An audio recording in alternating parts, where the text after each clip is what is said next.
fun. The sun's come out at last. Brilliant. Good.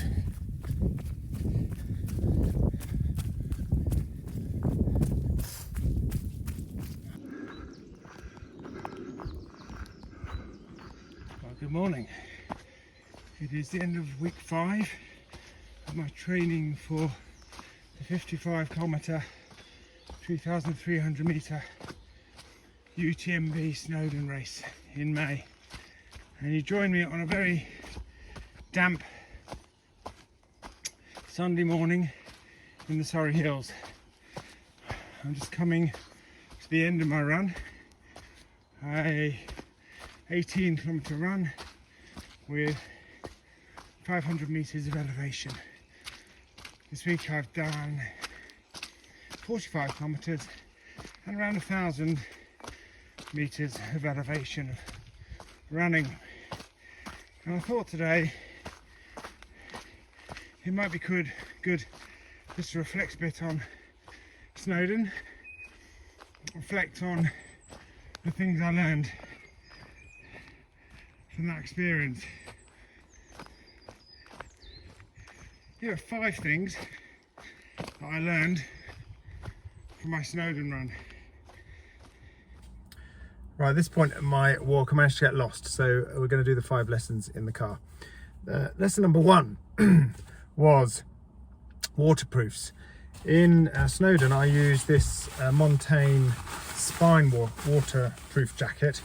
It was a lot of money. It was £250 and it was absolutely fantastic. I wore it for the whole day with very penetrating rain consistently for probably 7 or 8 hours, and I was dry as a bone underneath. Absolutely brilliant, highly recommended. On my bottoms it was less successful. I used some old golf trousers which I've used very well on a golf course. They keep me very dry, but they were very heavy and not particularly running friendly, or hiking friendly, so I took them off, and because I took them off, my legs then got wet and I couldn't be bothered to put them back on again, and by the time I did I was soaking wet through. Waterproofs are one of those strange pieces of your equipment that you hardly ever use. In fact, runners very rarely use them in normal day-to-day life. In Surrey, I think the highest point is about 250 metres above sea level, which is not very high. By the time you've got running, you very rarely need a waterproof, even if it's raining, to keep you warm. Going to Snowdon made it absolutely clear and reminded me so much how mountain weather is nothing like the weather in the rest of the world. It is about a degree colder for every 100 metres you go up. So by the time you get to the top of Snowdon, on the both days we were there, it was about 10 degrees colder than it was in the valley. The wind was 40 to 45 miles an hour every day at the top, and I looked at the forecast for the next 2 weeks and it's fairly consistent in Snowdon. At the top of the mountain it's 30, 40, 50 mile an hour gusts. It's consistently with wind chill less than 0 degrees, and so it's one of those things. I would say it's probably the most important piece of your equipment that you will hardly ever use, but when you do, it'll literally be a lifesaver. And if it doesn't save your life, it'll certainly save you from hypothermia or something like that. So I'm going to invest in some better running waterproofs, and I think a lesson for me is to put them on early before my leggings get wet, and probably tuck them behind me on the pack, just in the little section I have on the pack at the top, just so I can get hold of them very quickly without having to stop, put them on, and then I can stay nice and dry. The top, I mean, if I'm going up a mountain, and unless the weather looks really good, I'll probably wear this most of the day because it's very comfortable, and a really nice jacket to wear. So that was a great success. The second lesson I learned was still equipment related, and that was to do with gloves. Now I had a pair of these sealskins gloves, which I was told they were waterproof, and I put them in water for a period of time in a bucket before I left, and they were waterproof, and I think they are waterproof. But inevitably with filming and just moisture and taking your gloves on and off to do filming, moisture does get in the top here, and once they get wet, they get really wet. And by the time I got to the top of the mountain, they were absolutely wringing and my hands were getting quite cold. So lesson number 2 for me was probably to take an extra pair of gloves. They're very light. I would take these seal skins again. They were waterproof and they were very good, but I think probably I wouldn't use these as my primary ones. I bought some more, which were some mitteny type seal skins, which are also waterproof, and they also have a touch sensitive finger and thumb, so you can use your phone, so I wouldn't have to take my my gloves off to do filming. And also it's got very long wrist here, so I can put the jacket over the top there and secure myself from any water getting into them. But definitely I think take an extra pair of gloves, because if the weather looks bad, they're probably going to get wet at some point, and it's nice to have cozy hands even if your feet are wet. I don't really mind my feet getting wet, but I do mind my hands getting wet and cold. So that's lesson number 2. Lesson number 3 was to do with the terrain, and I think it really reminded me that going to a race like that, there are really 3 big things you have to think about in terms of the terrain. One is clearly the distance, 55 kilometers, and that's the thing that grabs the attention of a lot of people. But the 2 that I think are more of a concern for me are the elevation. Obviously 3,300 meters for a 55k race is a lot, so I've started doing a lot of hill running at every opportunity that I can, mostly at the 2 runs I'm doing at the weekend.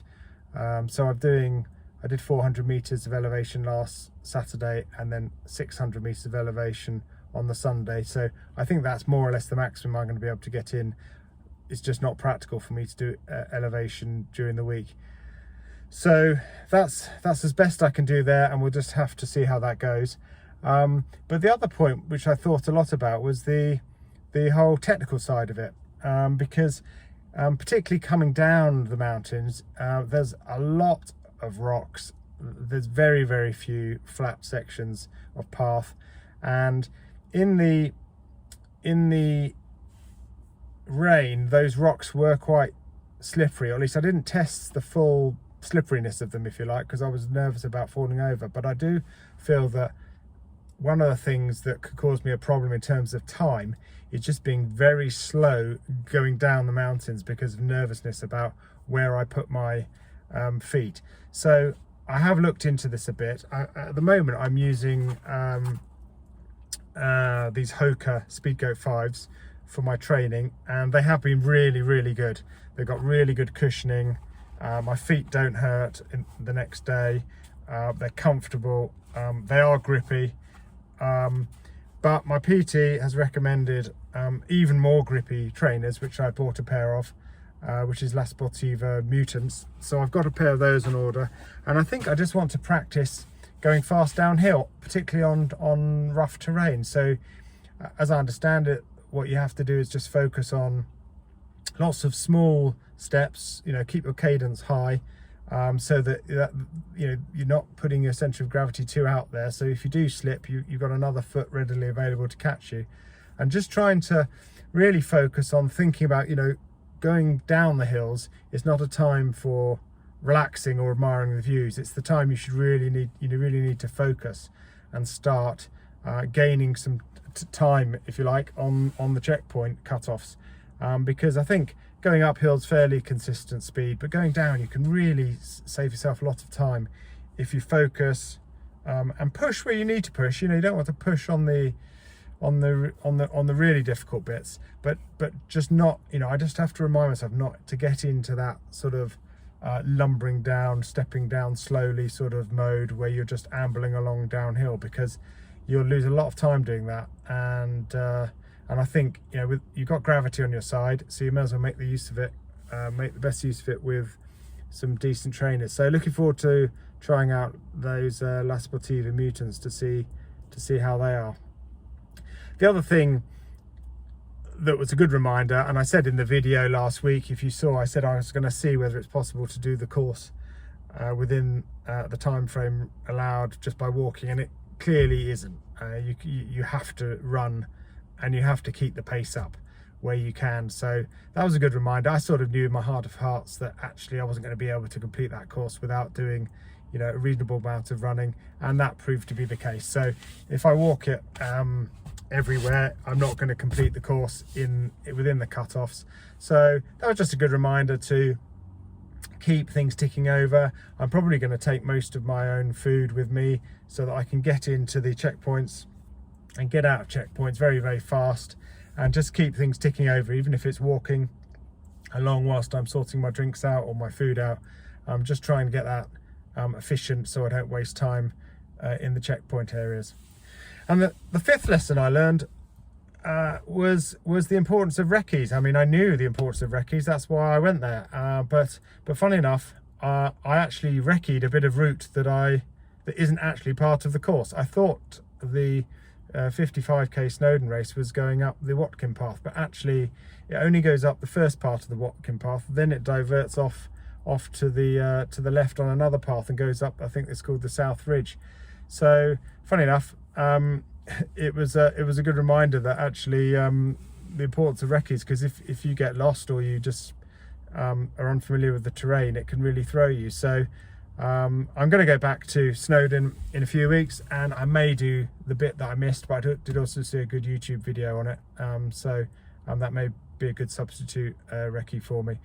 But yeah, 5 good lessons, really good trip to Snowdon. I learned so much. It's really good fun, really puts your mind a bit more to ease about the whole race by just going to the place and just fighting, you know, facing your fears and checking out the actual terrain and experiencing it. So looking forward to my next trip, which is probably going to be in April time. Looking forward to perhaps running that a bit more seriously with a pack and a full kit, and or at least part of the course, and learning a few more things. So yeah, they're the 5 things I learned. I hope you learned something from that, and we'll see you next week as I enter week 6 of my training for the Snowdon 55k race.